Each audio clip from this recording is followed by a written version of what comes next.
Hello বন্ধুরা, আজকের ভিডিওতে আমি একটা গুরুত্বপূর্ণ অঙ্ক তোমাদের শেখাবো, যে অঙ্কটি একটি ত্রিভুজের অঙ্ক। তো এই যে ত্রিভুজের অঙ্ক রয়েছে, অর্থাৎ এটি একটা জ্যামিতির অঙ্ক। এই জ্যামিতির অঙ্ক তোমাদের যদি ভালোভাবে শিখতে হয় এবং তাহলে ভিডিওটি সম্পূর্ণ তোমরা দেখো। তোমরা অবশ্যই সম্পূর্ণ দেখার চেষ্টা করো, যাতে এই ধরনের অঙ্ক তোমরা করতে পারো।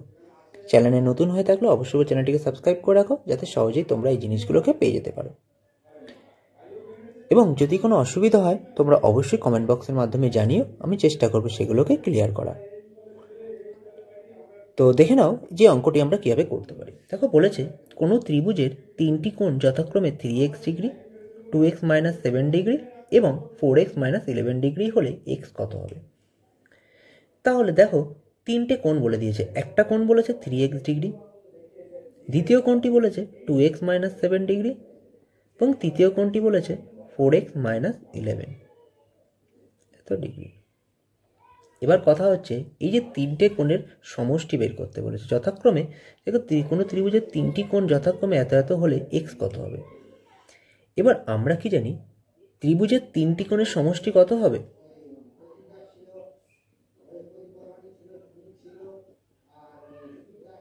ত্রিভুজের তিনটি কোণের সমষ্টি 180 ডিগ্রি। তো আমরা কি জানি ত্রিভুজের তিনটে কোণের সমষ্টি কত ডিগ্রি হবে? 180 ডিগ্রি। তাহলে আমরা বলতে পারি এই যে তিনটে কোণ বলে দিয়েছে, এই তিনটে কোণের যোগফল 180 ডিগ্রি সহজেই বলতে পারি। অর্থাৎ 3x degree plus 2x - x degree plus 4x - 11 degree সমান সমান 180।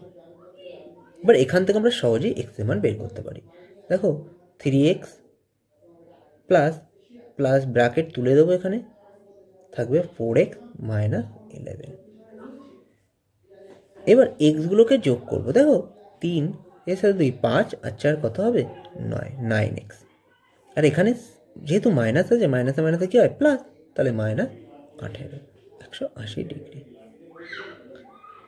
এবার 18কে আমরা ওই পাশে নিয়ে যাব। 9x সমান সমান 180 প্লাস 18। তাহলে কত থাকবে এখানে? 198। তাহলে x সমান সমান কত হবে?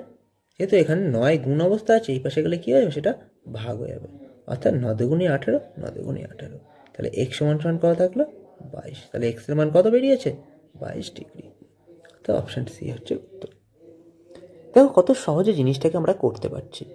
তো আমরা যে ত্রিভুজের তিনটে কোণের সমষ্টি যে 180 ডিগ্রি, সেই কনসেপ্টকে কাজে লাগিয়ে অঙ্কটি করলাম। এরকম ধরনের অঙ্ক কিন্তু অবশ্যই এক্সামে এসে থাকে।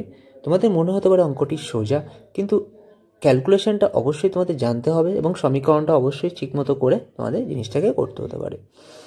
তো এইভাবে যে কোনো টাইপের অঙ্ক তোমরা করতে পারো। এবার কথা হচ্ছে এগুলো কিন্তু তোমাদের বাহু হিসাবে দিতে পারে। তো অনেক সময় যদি একটি সমকোণী ত্রিভুজ হিসাবে বলে দেয়, এটা হচ্ছে একটা সমকোণী ত্রিভুজ, এই সমকোণী ত্রিভুজ হিসাবে বললেও আমরা সমকোণী ত্রিভুজের তিনটে বাহুর সূত্র অনুসারে আমরা জিনিসটাকে করতে পারি। বা তোমাদের অনেক সময় বলতে পারে যে ত্রিভুজের তিনটে বাহু বলে দিল, এর পরিসীমা কত হলো। তখন কিন্তু শুধুমাত্র এই তিনটে যোগফলই আমাদের বের করতে হবে, কারণ বাহু হিসাবে কখনো ডিগ্রি হয় না, কেবলমাত্র কোণ হিসাবেই ডিগ্রি চলে আসে। তো আশা করি জিনিসটা বুঝতে পেরেছো।